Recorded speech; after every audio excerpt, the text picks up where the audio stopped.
Assalamualaikum warahmatullahi wabarakatuh. Saya Fitriani Rahman dan teman saya Hartini Mangala dari kelas 2A Pasca Sarjana Pendidikan Bahasa dan Sastra Indonesia Universitas Muhammadiyah Makassar akan mempersembahkan sebuah video pembelajaran. Nah, pada hari ini, video ini berkaitan dengan iklan, slogan, dan poster.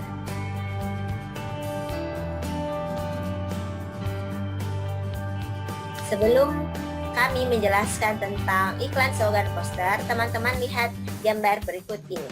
Apakah kalian tahu ini gambar apa?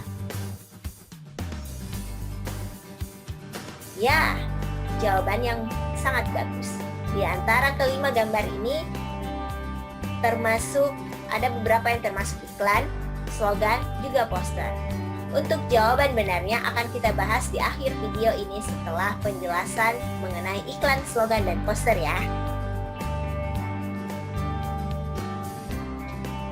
Pengertian iklan. Di sini teman-teman bisa lihat ada sebuah gambar iklan.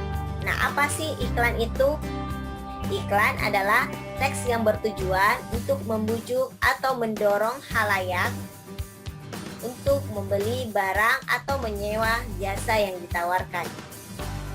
Iklan juga diartikan sebagai pemberitahuan. Pemberitahuan kepada khalayak tentang barang dan jasa yang ditawarkan. Iklan ini bisa disiarkan melalui dua cara, yaitu melalui media cetak dan melalui media elektronik. Jika melalui media cetak, maka iklannya bisa diterbitkan di koran atau majalah. Sedangkan melalui media elektronik, iklan bisa disiarkan melalui televisi, radio, ataupun internet. Masih tentang iklan. Jadi, iklan itu ada dua pengertiannya. Yang pertama diartikan sebagai teks yang mendorong, membujuk khalayak agar tertarik pada barang dan jasa yang ditawarkan. Kadang pula iklan diartikan sebagai pemberitahuan pada khalayak mengenai barang atau jasa yang dijual, dipasang di dalam media massa seperti surat kabar dan majalah atau di tempat umum. Berikut ini adalah contoh iklan. Ada 3 contoh iklan dan ketiganya ini adalah iklan yang berbeda. Yang pertama, iklan barang. Yang ditawarkan adalah kartu kuota. Jadi kartu kuotanya berupa Indosat Oredo. Kemudian iklan yang kedua adalah iklan jasa. Jasa yang ditawarkan adalah jasa cuci. Jadi iklan Glory Laundry, ya, cuci tanpa campur. Iklan yang terakhir merupakan iklan layanan masyarakat. Ya, ini karena sekarang dalam keadaan pandemi COVID-19, jadi contoh yang saya berikan adalah iklan memakai masker. Semua pakai masker, melindungi diri, gunakan masker pada saat keluar rumah.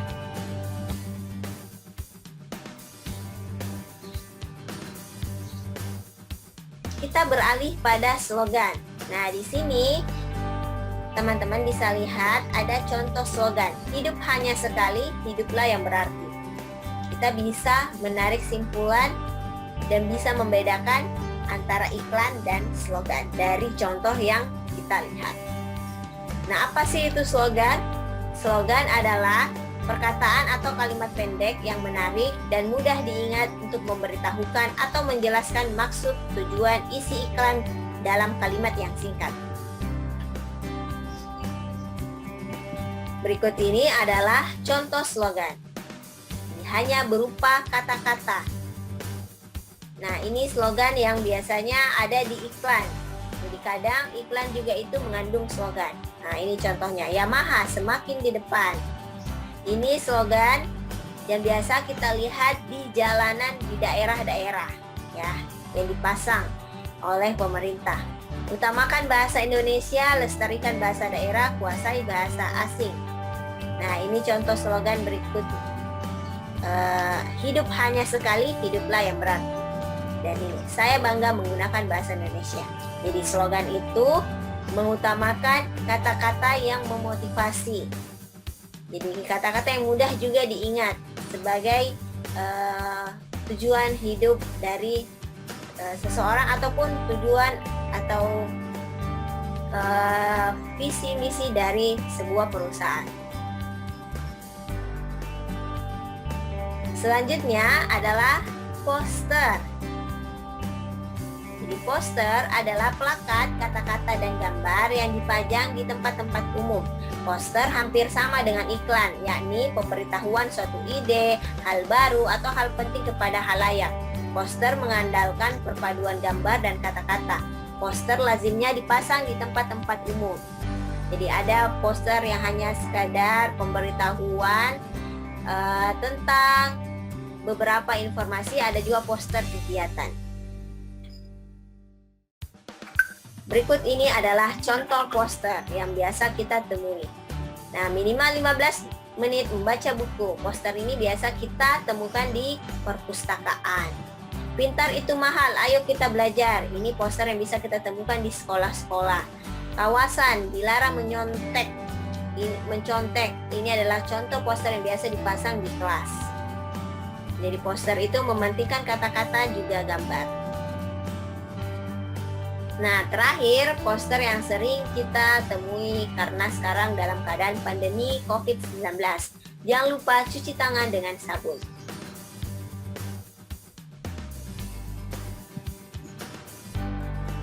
Setelah penjelasan mengenai iklan, slogan, dan poster, selanjutnya adalah apa sih perbedaan dari ketiga hal tersebut? Nah, kita bisa lihat perbedaannya dari segi gambar, kata-kata atau kalimat yang digunakan, gerak juga suara. Yang pertama iklan. Jadi iklan itu mengandung gambar, mengandung kalimat-kalimat atau kata-kata, mengandung gerak jika iklannya adalah iklan elektronik atau yang disiarkan di media elektronik, kemudian juga mengandung suara jika iklannya disiarkan di media elektronik atau di radio. Kemudian slogan. Slogan itu mengandung kata-kata juga suara. Jika slogannya disiarkan di media elektronik berupa radio, maka dia berupa suara. Kita biasa temukan di siaran-siaran radio. Tapi kalau disiarkan melalui media cetak, maka hanya berupa kata-kata. Namun slogan ini juga biasanya berada di dalam iklan. Kemudian yang terakhir adalah poster. Poster ini mengandung gambar juga kata-kata ataupun kalimat. Selanjutnya, unsur-unsur pembentuk iklan. Yang pertama adalah sumber. Sumber adalah pemasang iklan yang berinisiatif dan penyandang dana dari pemasangan suatu iklan. Yang kedua, pesan. Jadi selain sumber atau pemasang iklan, juga harus ada pesan yang ingin disampaikan, baik wujudnya dalam bentuk verbal maupun nonverbal. Kemudian yang ketiga, media, yaitu sarana yang digunakan, misalnya media cetak, elektronik, atau sarana yang lainnya. Yang keempat, penerima. Tentu ketika kita mengiklankan sesuatu harus ada yang sasaran dari iklan kita atau penerimanya, yaitu individu atau kelompok masyarakat yang menjadi sasaran atau objek iklan. Yang kelima, efek adalah perubahan yang terjadi pada diri penerima, baik itu dalam aspek sikap, pola pikir, perilaku, kebiasaan, dan pola hidup. Jadi setelah melihat iklan, biasanya efeknya konsumen ingin membeli produk tersebut atau ingin menyewa jasa tersebut, ataupun berubah pola hidupnya karena melihat iklan layanan masyarakat. Yang terakhir adalah umpan balik, adalah tanggapan, reaksi, atau respon yang dikehendaki dari penerima pesan. Selanjutnya adalah unsur-unsur pembentuk slogan. Yang pertama, kata-katanya singkat, menarik, dan mudah diingat. Yang kedua, disajikan dalam bentuk frasa, klausa, atau kalimat.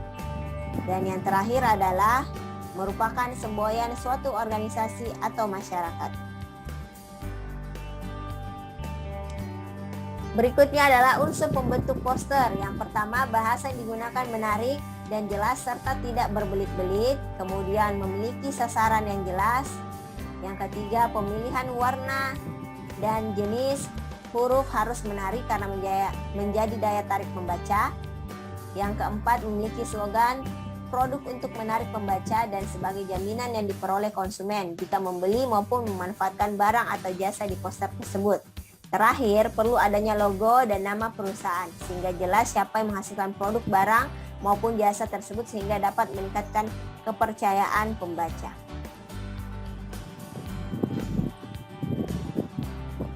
Selanjutnya adalah fungsi iklan. Yang pertama, bagi perusahaan bisnis komersial untuk menjual barang dan jasa. Bagi dunia perkantoran untuk mendapatkan karyawan, yaitu iklan lowongan kerja yang biasa kita dapatkan atau kita temui di koran atau surat kabar. Kemudian bagi pemerintah untuk menyebarkan informasi dan memberikan layanan kepada masyarakat. Ya, ini contohnya iklan layanan masyarakat. Bagi orang perorangan untuk membeli dan menjual barang-barang pribadi. Ini seperti iklan pada umumnya yang sering kita temui di media elektronik maupun media cetak. Lalu fungsi informasional, iklan memberitahukan kepada konsumen tentang karakteristik suatu produk juga berbagai manfaat yang mereka peroleh. Sedangkan fungsi dari segi transformasionalnya adalah iklan berusaha untuk mengubah sikap-sikap yang dimiliki oleh konsumen terhadap merek, pola-pola belanja, gaya hidup, dan teknik-teknik mencapai sukses. Berikutnya adalah fungsi poster. Yang pertama sebagai media promosi dan informasi. Jadi bisa juga iklan itu dalam bentuk poster jika ingin mempromosikan sesuatu, dipasang di tempat-tempat umum. Itu yang membedakannya dengan iklan yang lain, media cetak dan elektronik. Kemudian dari zaman dahulu hingga sekarang, poster sering digunakan sebagai media promosi dan sebagai media informasi. Meskipun sudah banyak tergeser dengan kecanggihan alat digital.